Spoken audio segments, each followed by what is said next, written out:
Retrievals and contacts. Retrievals and contacts. Here we go again.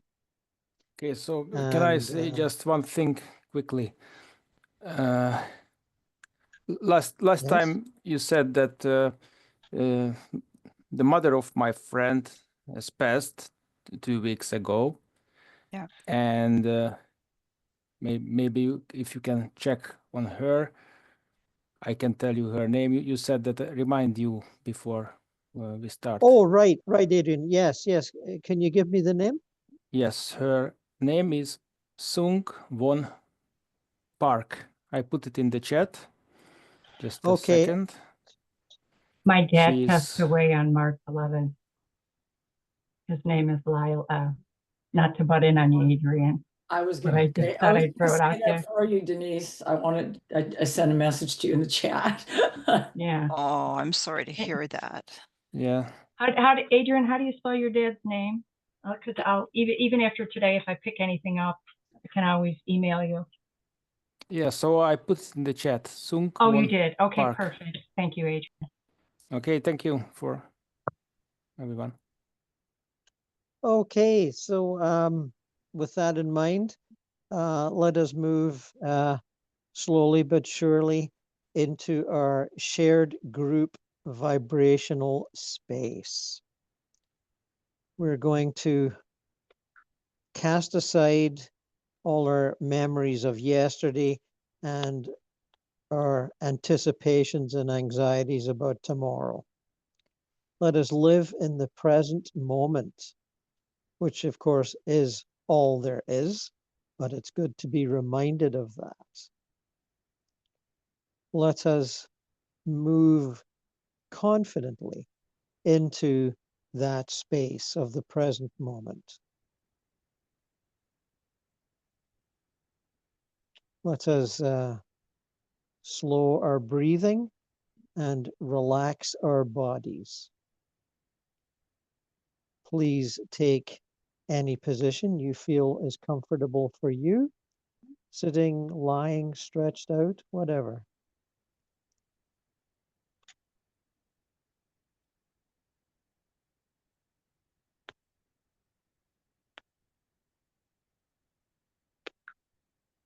So in our shared vibration and our shared sense of peace, let us move on up out of our bodies. Let your astral body move freely above your physical. Let it move up through the ceiling of the room that you are in, and then up through the roof of the building that you are in, and out into the open air above your community.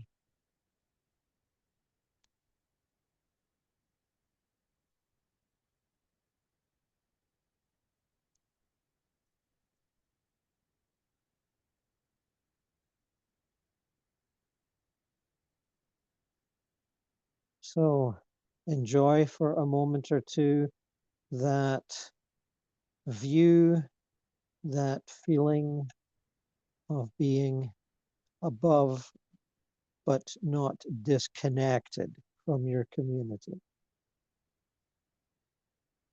Let us give thanks for a community that we can be happy in, or at least content, if not happy. And now take your opportunity to go backwards and forwards in time, whichever you feel is exciting to you. Let us move toward a contact or contacts or a contact that turns out to be a retrieval. All is available to you, as are all the levels of spirit, from the lowest to the highest. that are beings in every level. Some need some help understanding where they are. Some are quite happy where they are.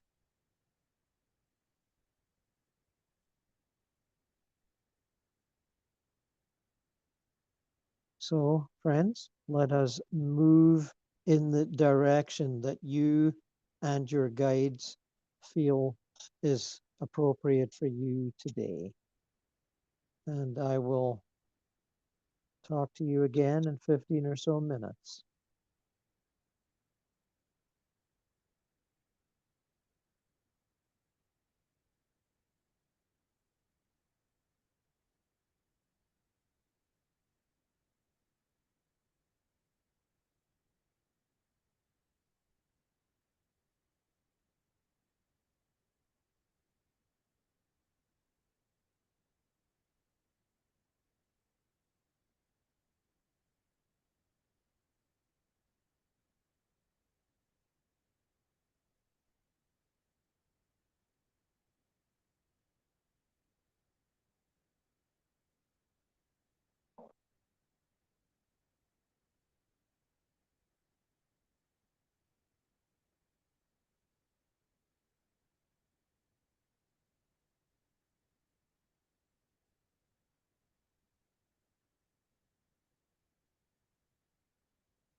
Gordon, people are starting to come back now. Okay, right. Give me a couple of minutes. Sure.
Okay, I understand people are coming back, having finished their adventures.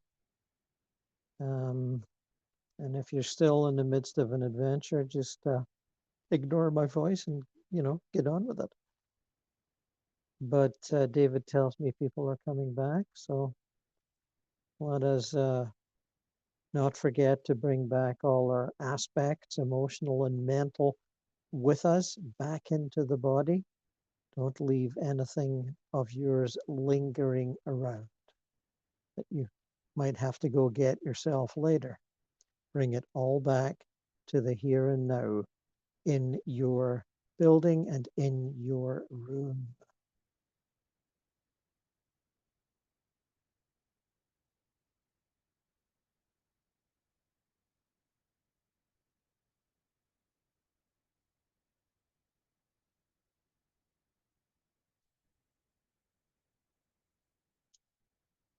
Oh, David, how you doing?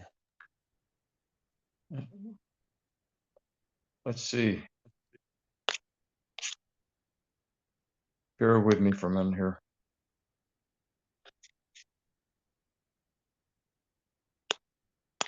It looks like we got everybody. Okay, cool. Very nice. If anyone's ready to make a little report, please, put up your hand and get going. We have somebody. We had somebody? Yes, we do. Kate Larice, be happy to hear from you. Just unmute yourself, please. Okay. This is kind of a continuation of last time. Dorothea Dix came and got me.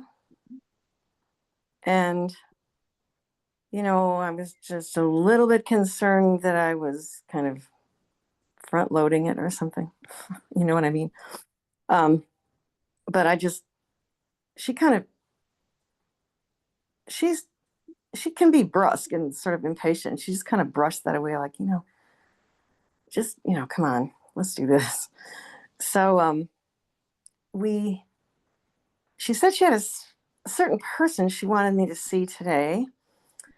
And it was a doctor that had been working in a mental hospital that she knew about. And he was still there. And he had profound regrets about some of the things he had done to his patients and some of the ways that he had treated them and he was stuck in it. And she said she couldn't get his attention, so I tried, and I went to him and I said, "Hey, can we talk for a minute?" And I tried a couple different times. Then he finally started to pay attention to me, and he said, "Who are you?" And I said, "Well, I'm a friend of Dorothea Dix." And he just kind of looked at me odd, like,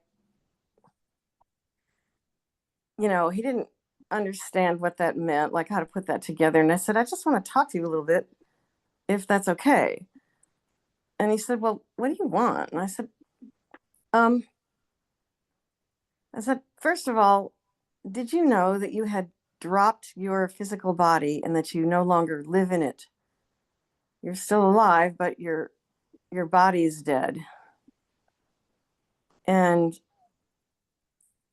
he waited a long time, and then he said, "Well, I kind of suspected that, but I didn't really want to know." And I said, "Why didn't you want to know?" And he said, "Because if I go wherever people go after they're dead, then I'll go straight to hell." And I said, "Well, why?" And then he started telling me all the stuff that he was concerned about, that he had regrets about, that he'd done and everything. And I said, "Well, you're in hell now." I said, "You can't do anything about it. You can't communicate with any of those people that you harmed. There's nothing you can do. You're in hell now." I said, "If you went to the spirit world, you can sort it out. It's probably not going to be paradise, immediate paradise, but you can sort it all out, even communicate with the people you harmed or you felt you harmed, and sort that whole thing out. You're in hell now, so just, we don't have to worry about that anymore." And he said, "Well, how do you know?" I said, "Dorothea has been a teacher of mine." I said, "I live in a body on the earth, but I can travel, and she and other people have shown me what's going on in the spirit world. And I said, she's with me now. Can you see her?" And he kind of concentrated and paid attention. Then he could see her. And they had kind of a reunion, and he, apologized to her for a bunch of stuff that, like, she had apparently tried to get him to do things in a different way, and he had cooperated. And then when other authorities came along after her and said, "No, we're going back to the old way," and he just he went with that. He didn't know how to stand up and say, "I don't think so." So they talked, and then she asked him if he would go with her, and he agreed to. So that was it. That's really interesting. Yeah, it is. Thank you. I was wondering if I could go next, because believe it or not, I had something very similar. Sure. And okay, so I listen to Gordon, I go up through the rafters, I'm in the sky, I'm traveling, and I'm looking down, I'm getting closer, and it's getting darker instead of lighter. Everything's dark and dreary. And there's like little houses that are wrecks of a house, little just one room houses. And all kinds of grays and blacks and darks I see, no sunlight. And the next thing I know, I'm in one of those houses. And I'm sitting in a chair, and there's another man that's in another chair. And inside is all dark, dreary, and dirty. And there is a fire going. And this man is he is pretty obese and not shaven at all. He's smoking a pipe, and we're talking, and he has somehow I know he's from Austria, and we talk, and somehow I know that he was like a prison guard or something to that effect in the Second World War. You know, with the Nazis. He's done a lot of bad things, but this is not the first time I've seen him. I've been visiting him, trying to convince him.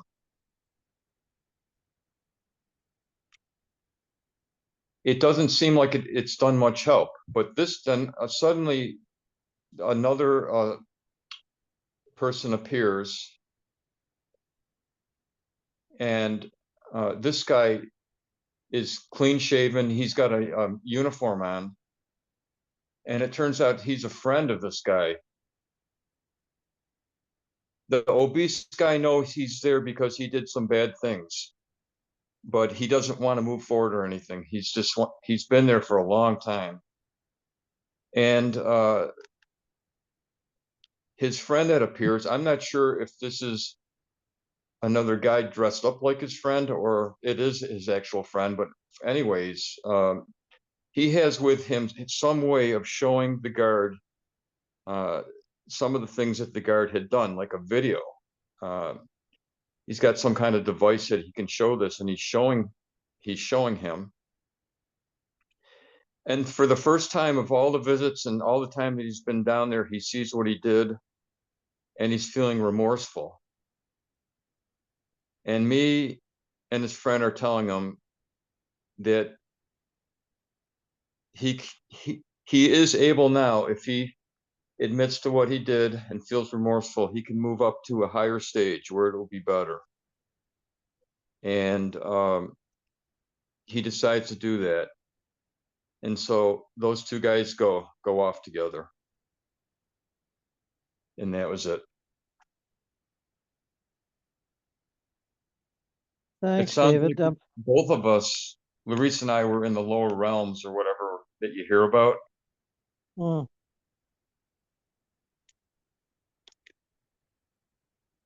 Where these horrible people that have done horrible things, that's where they are, because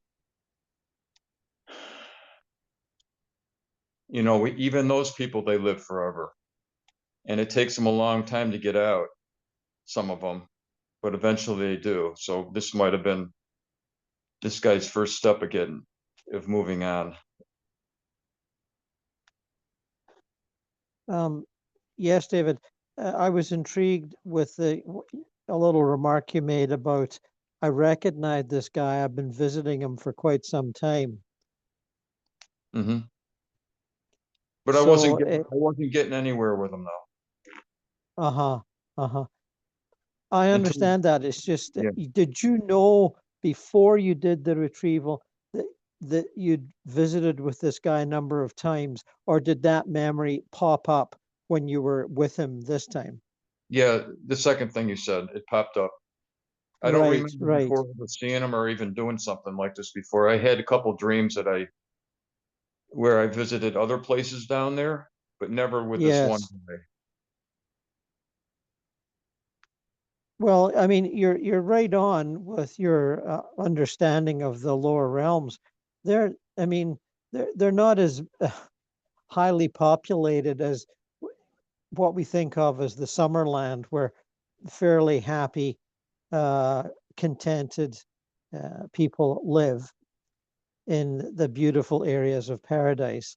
But there's still quite a few people down there, and they're riddled with guilt and anger and lack of remorse.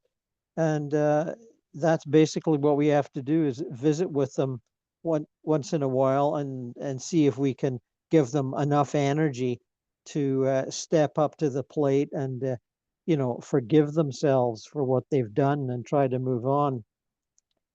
I've certainly had a few experiences like that myself over the years, and it can be a tiresome task, but it kind of needs to be done, as I think you know. Mm-hmm. So I want to interrupt the meeting just for 1 second because Stanley's here now. I think the times might have gotten messed up, and so I'm going to admit Stanley and just tell him what happened, and then we can move on. Okay? So I've admitted him. And I'll talk to him in a sec. I don't have to go mute myself. I'll just talk to him for a second here.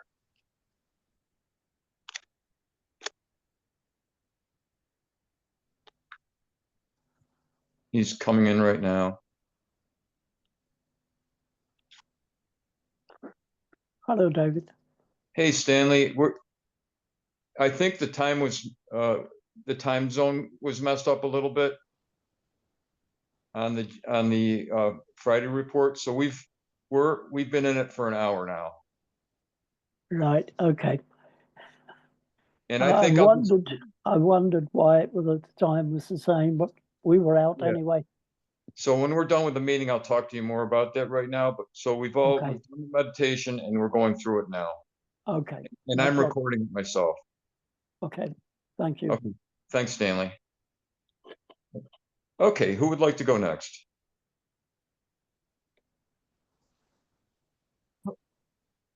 Adrian. Okay, go ahead, Adrian.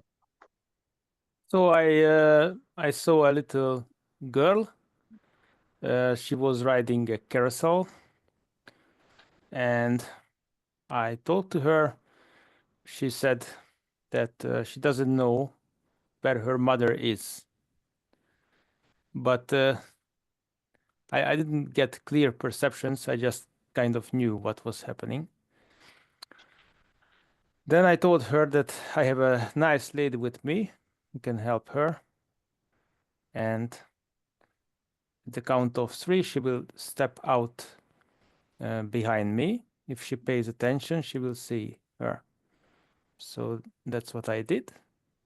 And the little girl indeed saw the guide that stepped out behind me. And they started talking. And since I didn't get clear perceptions this time, I just told goodbye to the girl, said her my good wishes and good luck, and that was it. And then I asked my spirit guide to step forward, and I could perceive him. I couldn't see him.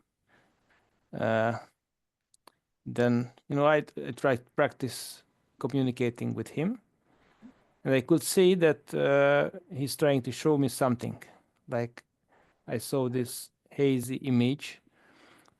I couldn't pick up what it was, but I could see the intention and the attempt and could feel his presence there. So for the remainder of the time, I was trying to see what I can get from him.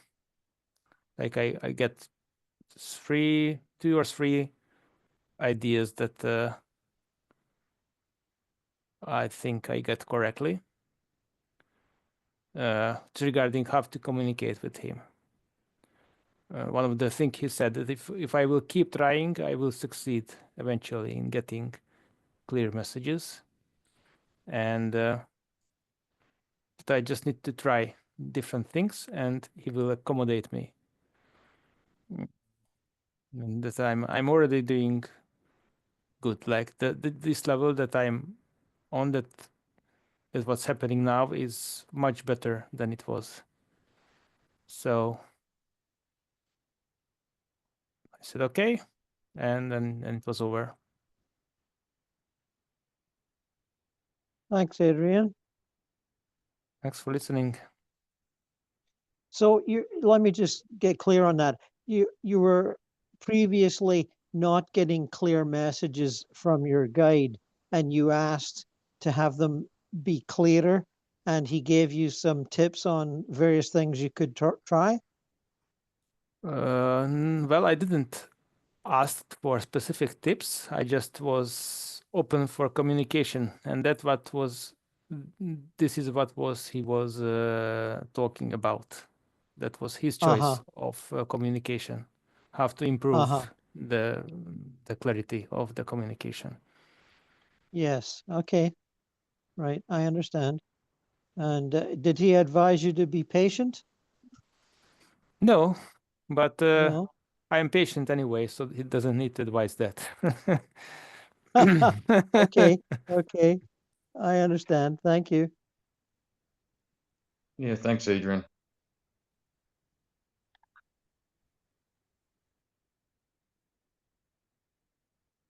Anyone else? I'll go. I'll go. Oh, Oh, no, Denise, you Denise. go. You go. it's okay, Marge, you can go. Oh, okay. Mine will be short. So, okay. Mhm. I was in a local hospital room. I don't know if it was around here. I'm kind of thinking maybe it was, where an elderly man in his 80s was sleeping on a cot and he wore a light blue hospital gown. My head all of a sudden really hurt really badly, and I thought, I'm feeling his pain. And Yes, it was brain cancer. yes. So I locked my hand into his like this. I locked my hand into his, and he woke and he smiled. And I said, come with me. I want to show you something. And so we shot up through the hospital ceiling into a crystal white tunnel with a blazing sun at its end. Mhm. And we floated towards it. And I let go of my hand and just let him proceed forward on his own. And his wife appeared, and she was kind of heavy set. she had gray hair, so I don't know if hers wasn't hers was a quick passing as well, because usually don't you appear younger or whatever when you're on the other side. Mhm. Anyway, Mm.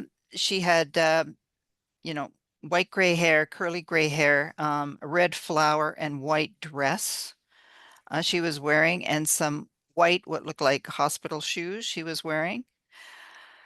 And I got the feeling she was in her late 70s. And there was a border collie at her feet, black and white border collie. And they embraced, and the man jumped up on the man. And the dog jumped up on the man, and he embraced his wife and was holding on to her very strongly, like he didn't want to let go. And he was so happy to Mm. see her. And then they faded into the sun, and I just turned and returned home. That's it. That's Nice one, Mark. fascinating, though. Yeah, Thank you. it's like a shared death experience. Yeah, I was surprised. Thank you. Does your head Adrian, still hurt? Oh, no, it's fine. But as soon as we started, I felt a really huge headache. I thought, oh dear, where's that coming from? That's not Yes. coming from me. So I Yes. knew it was from him. So he had cancer and was dying, brain Uh-huh. cancer. Uh-huh. Adrian, have That's you ever empathy for sensitive? you. Yeah, so I just want to quickly add that Mark mentioned that she felt this headache. I also believe I felt something from the little girl. It was a sensation, a pain in my hands. It was a sudden pain, and I thought that that's what the girl is feeling, and that's why I feel this pain in my hand. But I didn't know if she were injured or what, but I did felt it. And I thought that it's from the girl, this sensation. Mm-hmm. Oh, I'm sure it was. Yeah. Well, as I say, that's one of the sort of pitfalls of empathy is you can empathize so much with the person's state, you will feel aspects of their suffering or their pain. Agreed. And Thank you. also everything else that they may be feeling, resentment, anger, any number of things. Great. Thank you. Great. Okay, Denise, you go ahead. Unmute there. Okay. All right. Mine was really interesting. It touches on a dark subject, so if I offend anyone, I apologize up front. That's not my intention.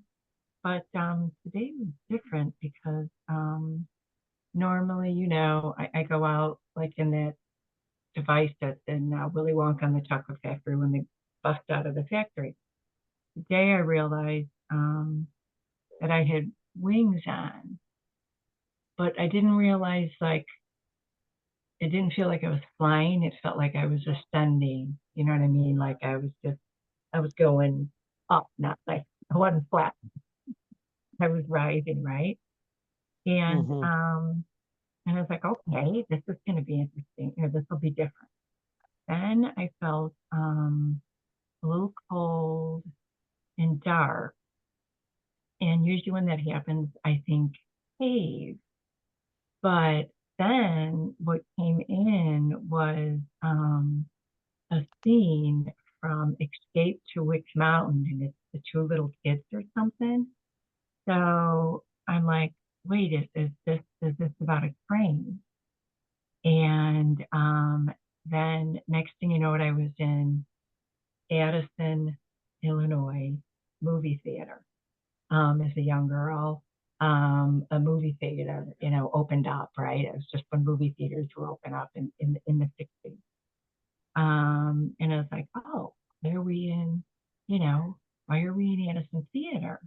And I'd kind of forgotten about it because I have missing memories. And then I heard the name Jimmy Jensen.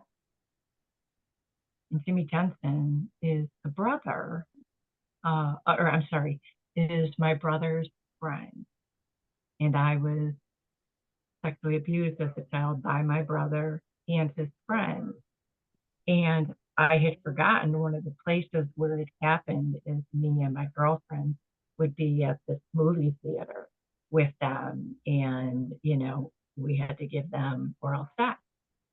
And I'm like, wait a minute, why is this coming through? And it's a memory that I completely forgotten about. And no, you know, no alarming for anyone. You know, I'm at peace with all of this because I all know it was a path that I had to go. They were just memories, but I'm like, why are we here? And then I felt the male energy hovering over my right shoulder. And I'm getting the goosebumps as I say it. And the energy that came through with this gentleman was that he abused people in movie theaters. Yeah. That immediately, you know, came through. And then I heard the name, you know, I'm like, okay, so I'm like, what's going on? Like, are you a trapped soul or whatever? I heard the name Frank. Then I heard the name Carpenter, and I'm like, oh, well, like, where are you a carpenter? But then I heard a Mary Carpenter song started to play in my head. So I knew that it was the name Carpenter and not the occupation Carpenter, and that this gentleman's name was Frank Carpenter. And then it was like, okay, well, what's happening? You know, what's happening? You know, what's happening here? Why are we here? Why are you here? And he said that that he was here, he aware of our group. Okay, that he was aware of our group, and he said he accessed my memories to pull that memory from me,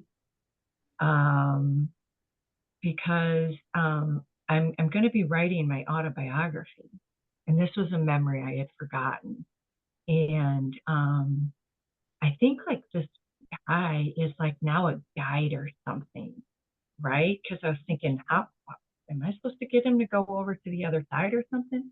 So what's coming through is that I'm writing my autobiography, and he wants me to put that incident in there so that I can advocate, so that as I'm connecting with people over my experiences to help them heal, that is creating a connection that is so strongly needed. because even though for me, you know, yes, it's more of a tragedy when it's incest, but I think we all know that there's a lot of things that happen in the dark in theater. You know what I mean? So I keep on getting pushed a lot to advocate. And then like, if I wasn't sure if he was like supposed to move on or something, and kind of the conversation that was going on is, you know,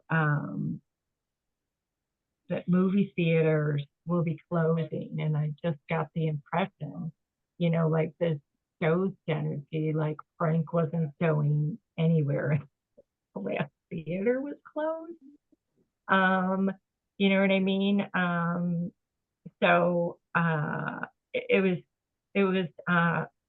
profound because this memory was extrapolated for me, and I moved through it effortlessly, so to speak. So that was nice.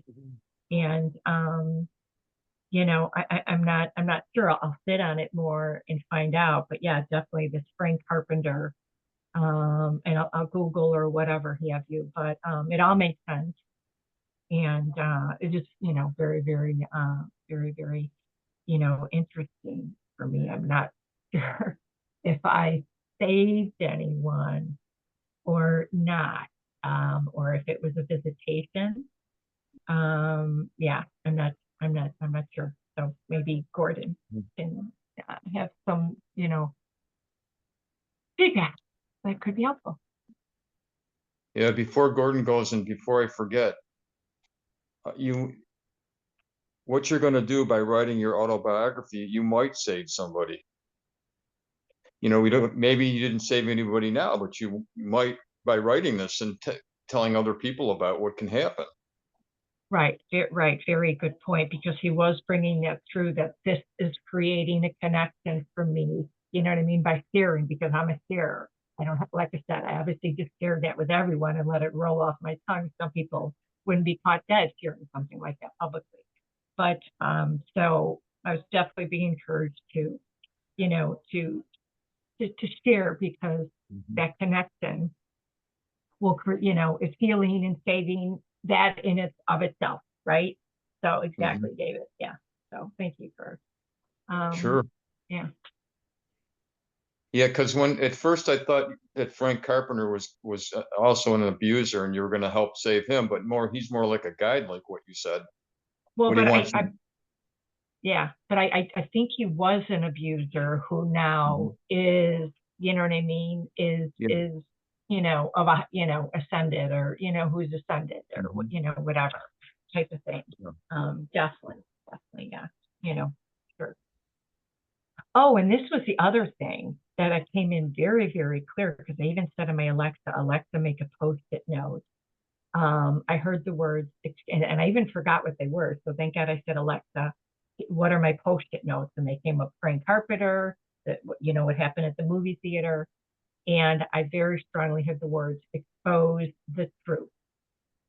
So, and it was very loud and it was very profound. So, yeah. So. Can I just say something really quick?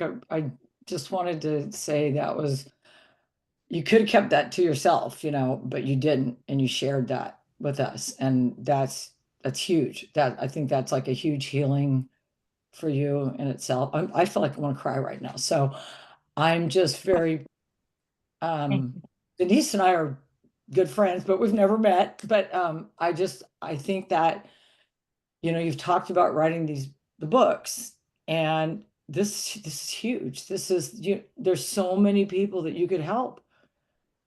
Yep. And I think that this was almost a gift. I mean, a gift Yep. in an uncomfortable way. It was I mean, yeah, it would have come through in another way, but how awesome that this came through for you, that this is something that needs to be added to help Yep. people. Yeah, and it takes a lot of courage. So bless you for that. Yeah. It takes a lot of courage. Well, that's why I gave everybody a warning. You know what I mean? I can so easily talk about such a dark subject, but that's because I've moved through it. You know what I mean?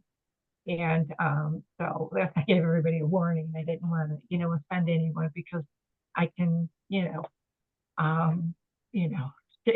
some people don't want to hear it, you know what I mean? Or that, you know, that's TMI for them. So, you know, thank you for, you know, letting me share it. And, you know, Oh, like I yeah, said, it was, very it good. was cool. Yeah, it's very cool. Excellent. Thank you. Hey, Gordon, I interrupted you. Did you have anything that you wanted to say? Oh, I was wondering if Susie had anything to say about her experience, but maybe she would Yeah, care to see, comment. I had thought about sharing it, but I really felt like today I wanted to kind of sit back and listen rather than jump forward and just kind of take it all in. But I will say that I shared not the entire experience like Denise did, but I also felt that I had wings that and I wasn't flapping. It was just sort of like riding the airwave or whatever. And but it was a bit of I don't want to say a personal, it was a little bit shocking, but I connected with my dad. And I don't know whether it's because Denise was, you know, her dad, but I do feel that it was somewhat of a rescue, and it's been coming through a lot. And it's interesting that it came through very strongly today, that I think my dad's been that he's been stuck with guilt and just feeling like there was unfinished business, so to speak. But I won't go into huge detail, but it was, you know, we did have a wonderful connection, and I felt my guides around me, and I felt his guides come around him. And a lot of what I think kept him stuck was that feeling of not being close to me. And I said that you know, this is hard for me. I said, because I'm in my mind or whatever, you know, I'm physically seeing my dad, that I don't want to let him go. But you know, I told him, I said that we're going to be more connected if you let them take you where you need to be. I said, I promise you that you will be with me even more than you could ever imagine. So that was kind of how it went. Wonderful. Yeah, Thanks for sharing sounds that. good to me. Yeah, there was a lot more to it, but it was just because for a while I was just kind of, you know, playing around in the air. It was because I used to always, I'm sure everyone has, but I used to always have dreams that I was flying. Yes, of course. Yes. Always, you know, and just, you know, I'd wake up and I'd be so bummed out as a kid because it was like, but it was so easy. It was so easy that I could just, you know, run down the street and lift off, you know, into and I'd be, you know, it'd be like during the day, I was like, well, I can't wait till nighttime so I can fly. But Cool. but it Cool. just, it was, and I will say that I did afterwards, when I felt like everything had cleared, and I did feel a presence on my left side until David asked us to come back. It was like I just sat with it, and not sure whether it was one of my team just sort of comforting me, but you know, it was definitely a very loving, could have been my dad, I don't know, but it was a very loving, I'm sure we all know that when we've made a connection, whether through mediumistic or however you want to look at it, that you can have some that are so overpowering with that love, that's just, I used to have what I call my year and a half of Kundalini experience, and it was just, it's indescribable. It was like they would show up when you can't even, I'm in the grocery store and it's like, you know, it's just this euphoric, overflowing feeling of love that I miss him. I miss having him.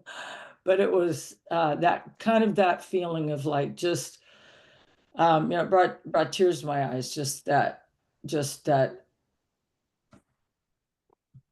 such a powerful love. I can't really describe it. So you can't really put language to a lot of this stuff. So that's just an add-on to the rescue. So all right, I'll be quiet now.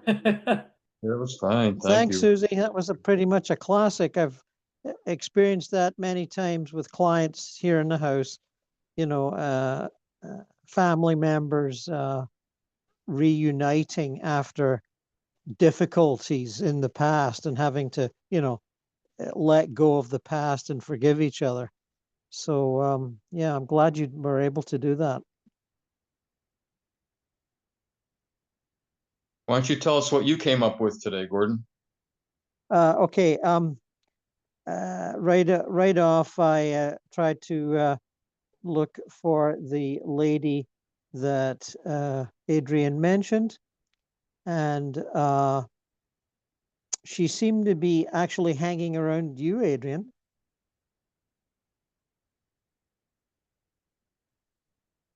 And I'm not quite sure. Well, she knew you were concerned about her, but she also had her own issues that made her earthbound. And I asked her if she'd like to move on to heaven, and she wasn't quite sure. I don't know if it was a sense of being unworthy or a sense of attachment to family on earth, but I did I did encourage her to move on, give her enough inspiration that I would be the guy to go with. I'm not quite sure how I did that. Sometimes one's presence just works, and other times it doesn't. But we got to one of the reception areas of Heaven World, and a lady came out to meet her and greeted her in a kind of fairly formal sort of way. I got this sense of people sort of, smiling and bowing to each other. There was sort of a bowing going on. And they chatted a bit with me standing to the side. And a man showed up. And I couldn't tell if it was a like a brother or a long deceased husband. I couldn't quite tell. But again, sort of a formal distancing that seemed to be part of their culture, rather than running up and hugging each other. And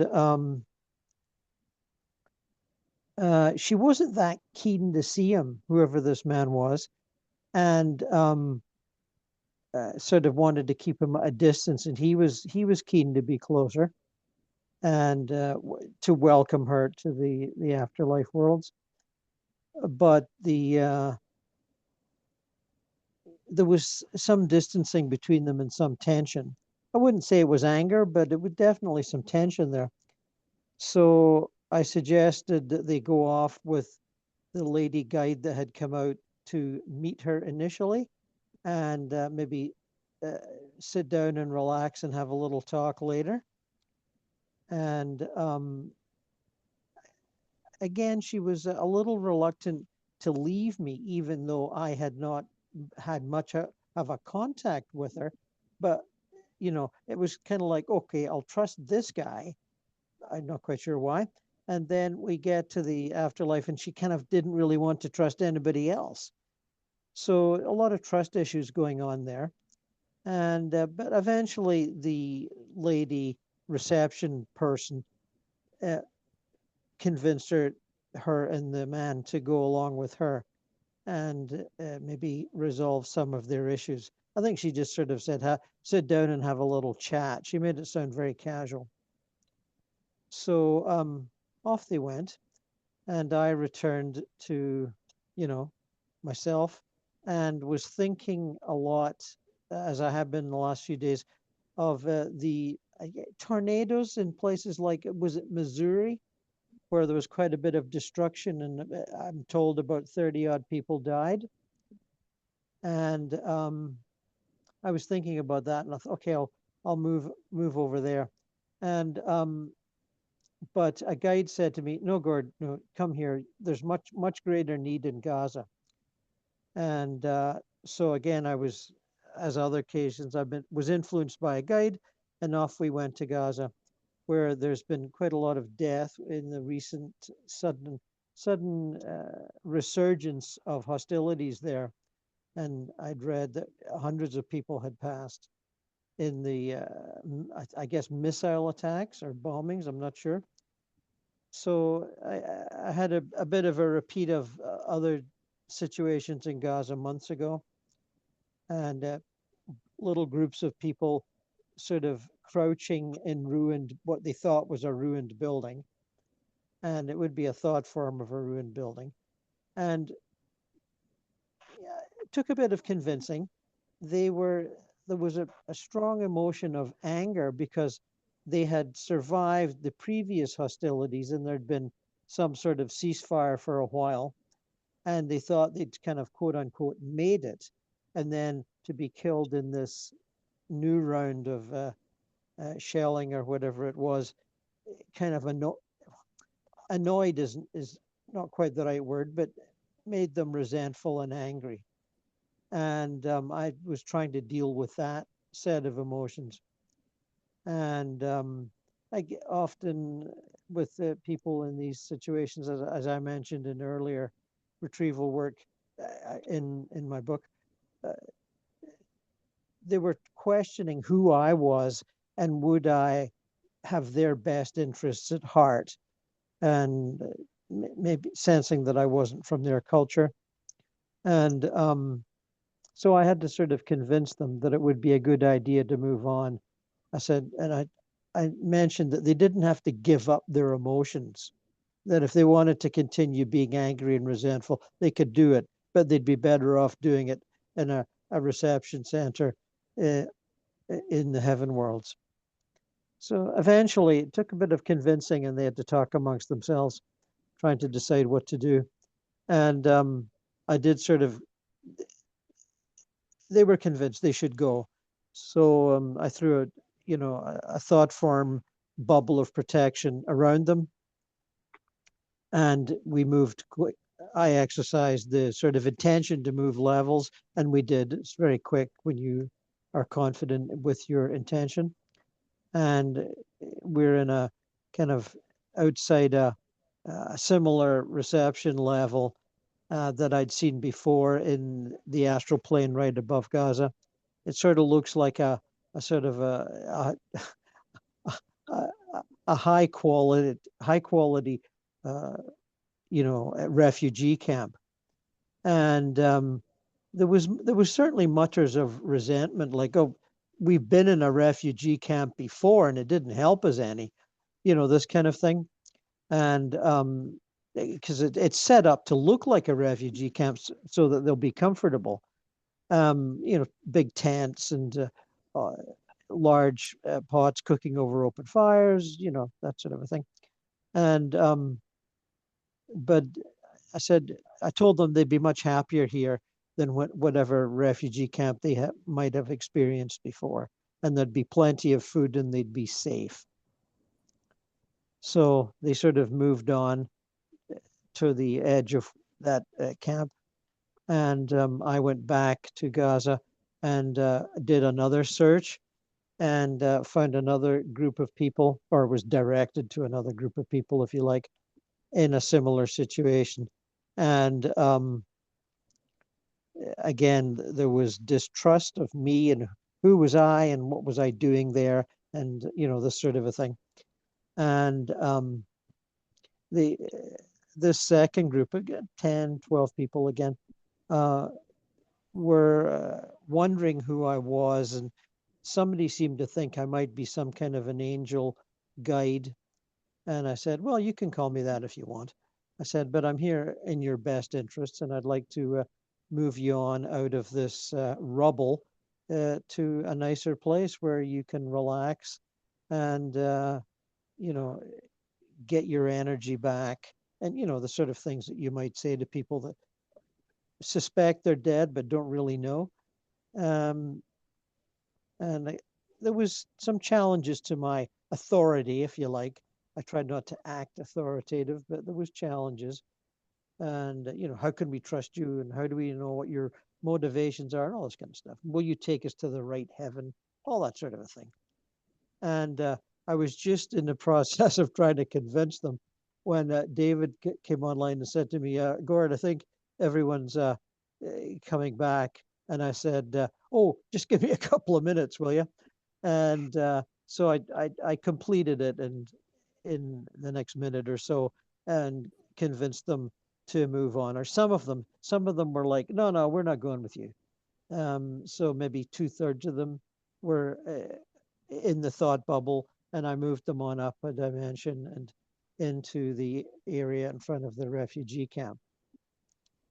And that was it, basically. Fantastic. Thank you, Gord, for looking into this lady. I think she was Korean, so maybe in Korea they are a lot more formal and polite, like the Japanese people. That was my impression, Adrian. Sort of like Japanese people often are, with very formal greetings and sort of bowing a little bit and putting their arm across their midriff and bowing a little bit. It was quite a bit of that. And also she had dementia, so maybe she was confused. Yes. Like, yes, and yeah, I was lucky to get her attention at all. But and then she was a little reluctant to talk to the lady that came out to meet her, the greeter, and then this man that came who definitely knew her, either a brother or a husband. I just couldn't tell. But I think again, it was brother, because her husband is still alive, so it was probably a brother.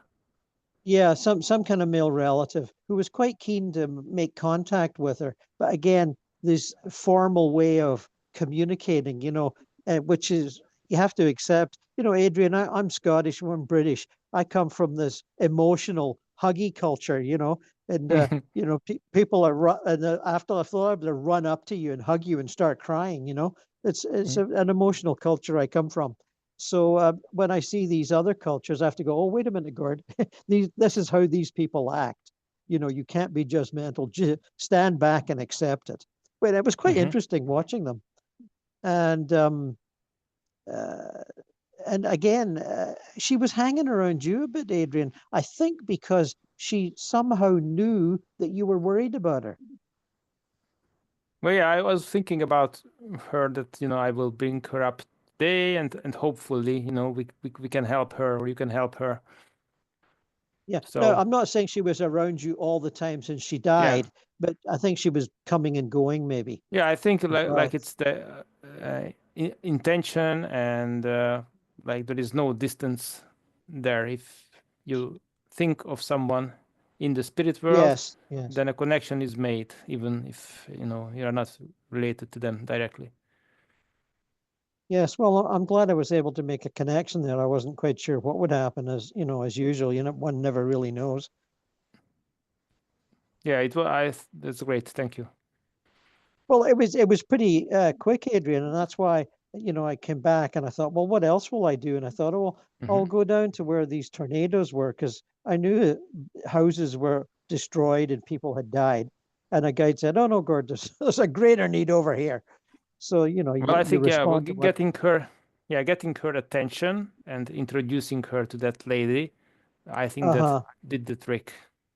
Like, yes, she might have been in her confusion for a long time, but now she's interactive. Good. Well, I'm glad I was able to help out. Yeah, thanks. Sure. Stanley, is there anything that you'd like to say today?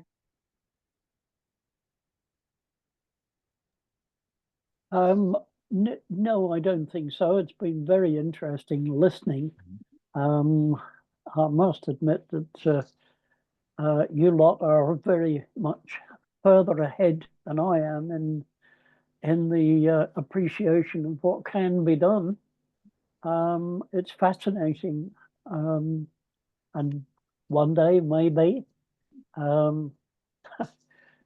least, I mean, I'm probably closer to the end stage than most of you, age-wise, but it means that as far as I'm concerned, I've learned enough now to know that when I pass, there is somewhere exceedingly better than this place to head for.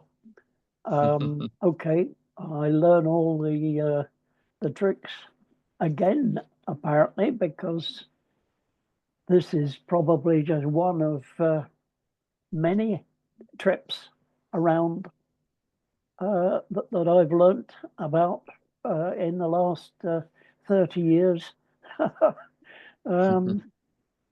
It's been good.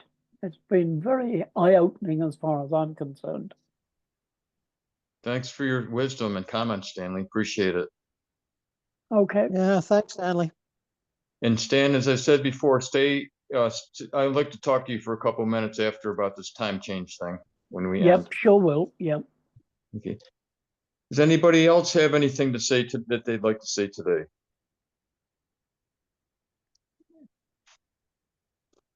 I don't see any hands. If I got this correct. Adrian's got a hand up. Adrian, do you have a hand? Okay. Yeah, I just so you know I always come on time, but I noticed that when I come here, it's already going on for some time. So does it start at the exact hour, or do you start earlier? No, I wait till the exact hour pretty much and start then, maybe a couple minutes after. I know you're coming, so but usually you're only like 5 minutes late, if that. Which is fine. Okay. Just admit you. No problem with that. Yeah, Adrian, we did have some time problems that we're going to take care of for Britain. But that's only a Okay. temporary thing. So with that said, our next meeting is going to be, it's the first Wednesday in April, like it always is. It's going to be April 2nd at the same times as we've been doing it. Just look at the Friday afternoon report. It'll be in there. And we had some good conversations today and some good things that we talked about. And I appreciate everybody coming. And we'll see everybody in April 2nd. Okay. All Thank right. you, Bye-bye, David. everybody. Bye, everyone. Thank you, Have a Gordon. good week. Thank Bye, you. everyone. Bye bye, Bye-bye. everyone. Bye-bye. Say Bye. goodbye, everybody. Thank you.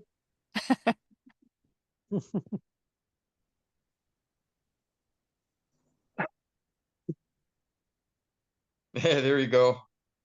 Okay. So Stan, I kind of knew something was wrong because I was alerted by Julia. And so what I did, this is a couple days ago, I kept going on to find out what time it was in England and what time it was in New York. You can Google it, I'm in Buffalo, what time is it in London? So I could find out if there was, and it appeared that because Julia had said that something's not right with the time, and that it has something to do with daylight savings time, which there's a time change is at the end of the month, like. That's right, goes on the 30th here. Yeah, and even with that, what I found on Google was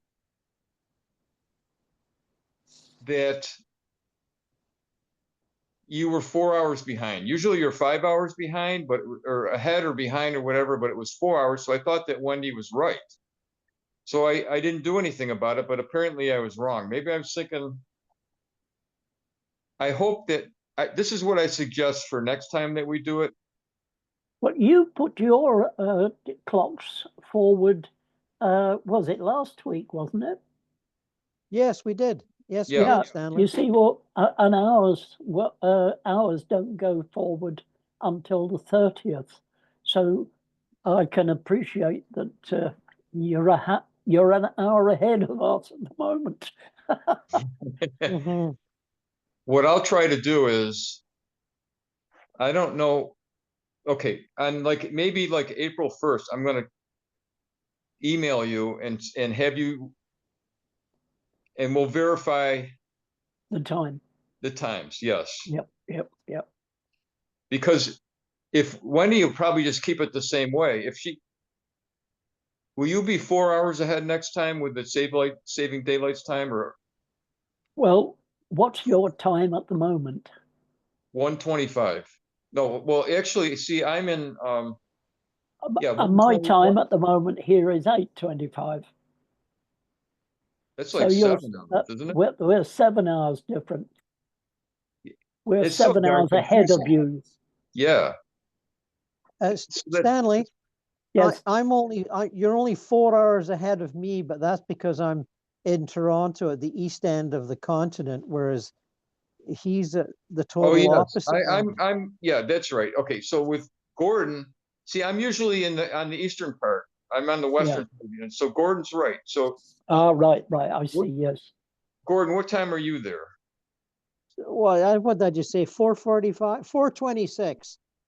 Yeah, that's right. Are We're Stanley 4 hours 8:26. ahead of you? Stanley, are you 4 hours ahead of Gordon? Yes. Yeah. Okay. And that's what I thought Wendy had it right. Next, when the clocks go forward, we'll be 5 hours different. Okay. I'm just gonna Yeah, I'm gonna get in touch with you the day before so we can make sure we got this right. Yes. Okay. No problem. Okay. All right, Stanley. Thanks a lot. Okay. Thanks, Stanley. Talk to you Yep. again soon. Yeah. Talk to you Bye. again soon. Yep. Okay. Bye for now.